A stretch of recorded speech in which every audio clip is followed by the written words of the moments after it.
we have already seen that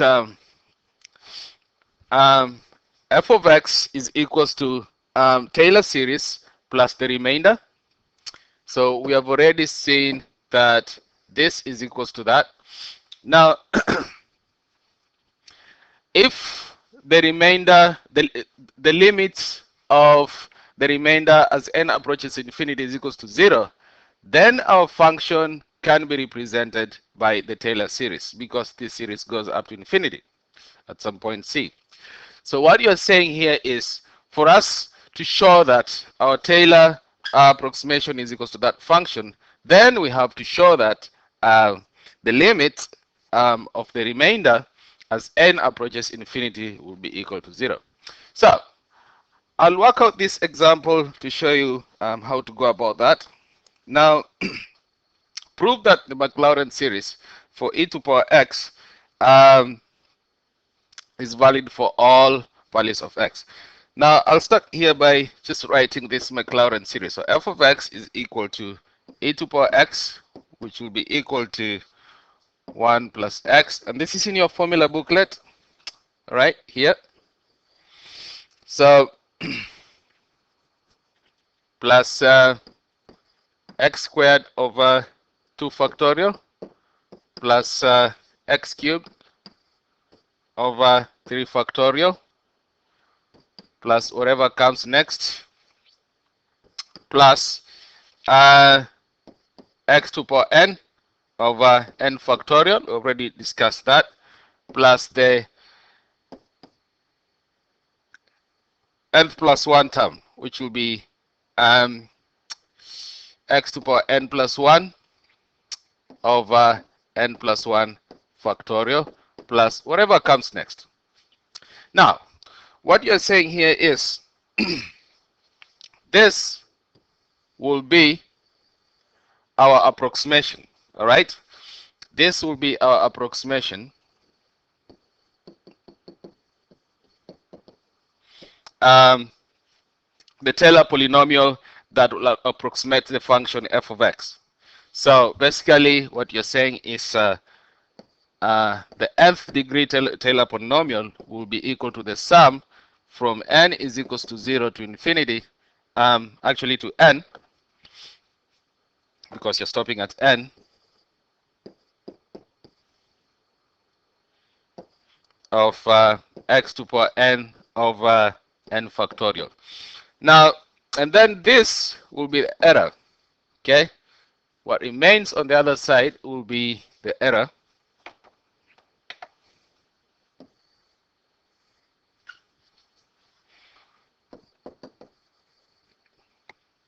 which is given by the error term, and we know what the error term is.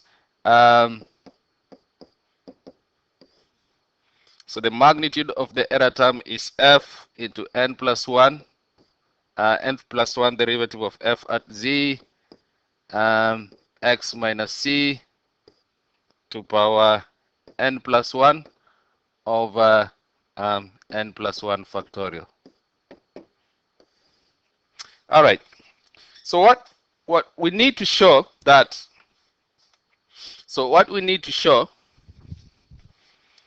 that the limit of this remainder as n approaches infinity is equals to 0. So we need to show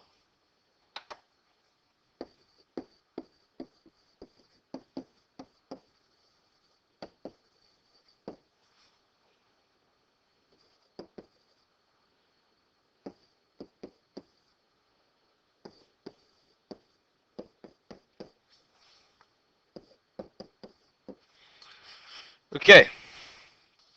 Now, if we can show that, then we should be able to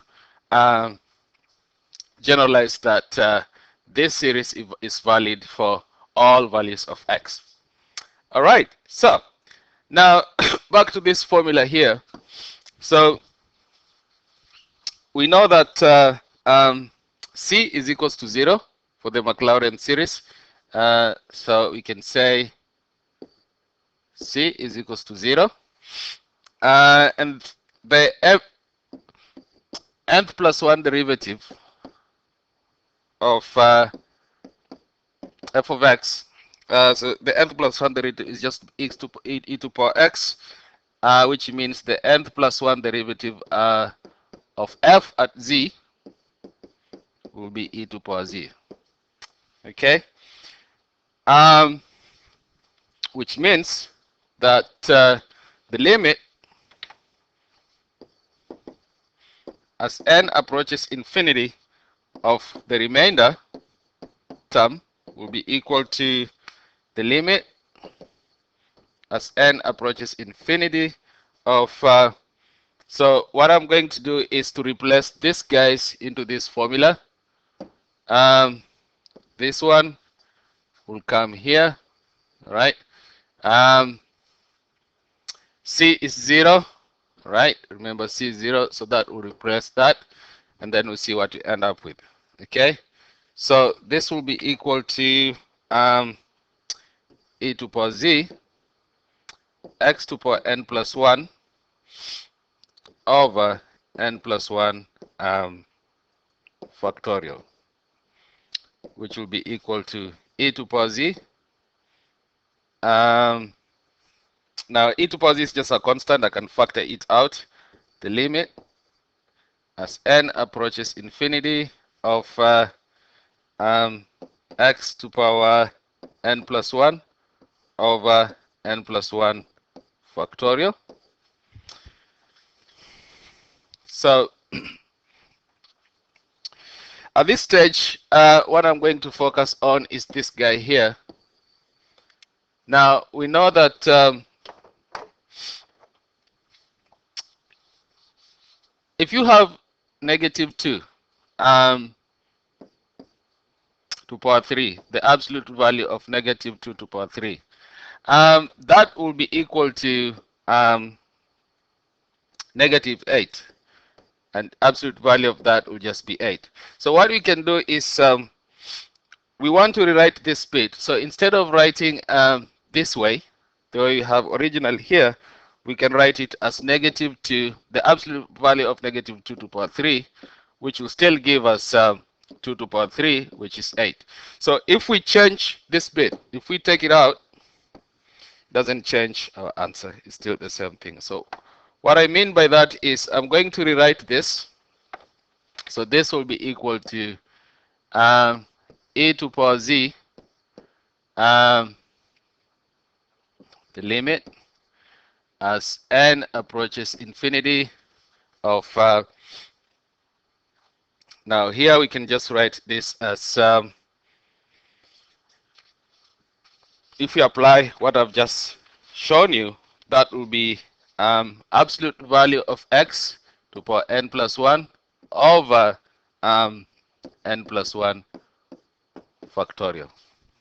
Now x, remember, is a fixed number, right? X doesn't change. As n approaches infinity, x just remains the same. So note that x is fixed, and as n approaches infinity, x is not changing at all. Okay, so x is not changing. So, or you can just say x is not doing anything.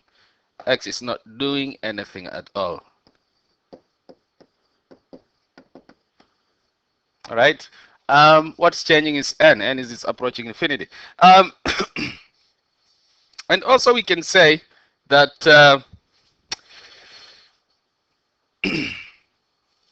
n plus 1 factorial increases faster than x to power n plus 1.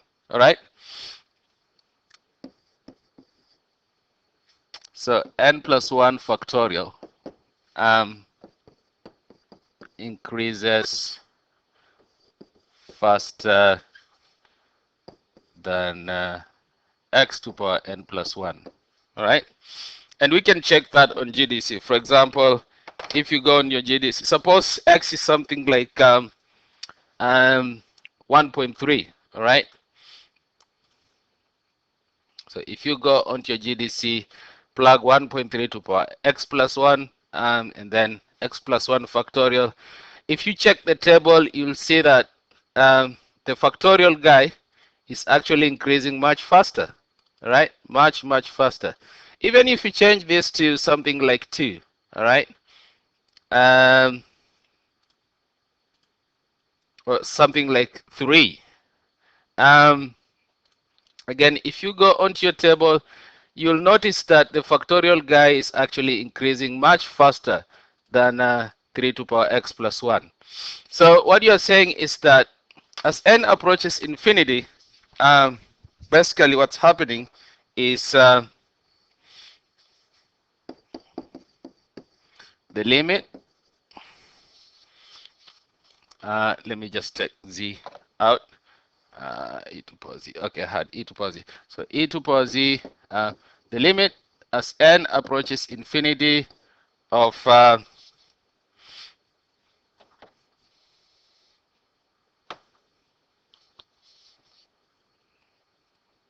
absolute value of uh, x to power n plus 1 over n plus 1 factorial will be equal to 0. All right? As n approaches infinity, basically this will be equal to 0. So what we can say is that our conclusion will be, therefore,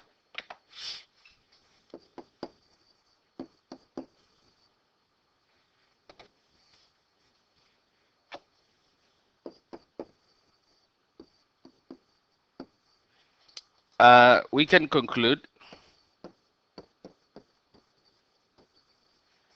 that e to power x will be equal to the sum from n is equals to 0 to infinity of x to power n over n factorial for all values of x.